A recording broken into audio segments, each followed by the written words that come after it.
নমস্কাৰ, কি খবৰ আপোনালোকৰ? আজি বৃহস্পতিবাৰ আৰু ৰাতিপুৱা শুই উঠি মই গা পা ধুই আহি গ'লোঁ আৰু আজি বতৰটো ৰাতিপুৱাৰ পৰা বৰ ধুনীয়া কৰিছিলে, ৰ'দ উঠিছিলে আৰু আকাশখন চাবলৈ ইমান ধুনীয়া লাগিছিলে ৰাতিপুৱা। তো তাৰপিছত মই পাকঘৰত আহিলোঁ, তিতা কেৰেলা আৰু আলু ফ্ৰাই কৰি আছিলোঁ। তো ইফালে মোৰ ভাত হৈ গ'ল আৰু মানুহজনে ইলিছ মাছ আনিছিলে, বজাৰ গৈছিলে, তো ইলিছ মাছ বনালোঁ সৰিয়হৰ দি। আৰু ইফালে তিতা কেৰেলা আৰু আলু ভাজি হৈ গ'ল আৰু ভাত পানী খাই তাৰপিছত ঘৰটো ঝাৰু দিব লৈছোঁ। আৰু আজি দেউতা আহিব, মা অহাকালিলৈ আহিব।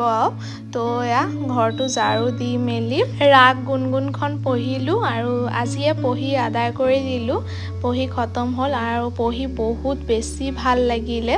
তো তাৰপিছত ফুলগছখিনি আবেলি পানী অকণ দিব লৈছোঁ, পিঁয়াজৰ বাকলি তিওৱা পানী। তো চব ফুলগছখিনিত দি দিছোঁ আৰু লগতে পিঁয়াজ গছবিলাকতো দি দিলোঁ। তো আজিৰ ভিডিঅ'টো চাই কেনেকুৱা পাইছে কমেণ্টত জনাব। আজিৰ ভিডিঅ'টো ইয়ালৈকে, লগ পাম নতুন এটা ভিডিঅ'ত। টাটা।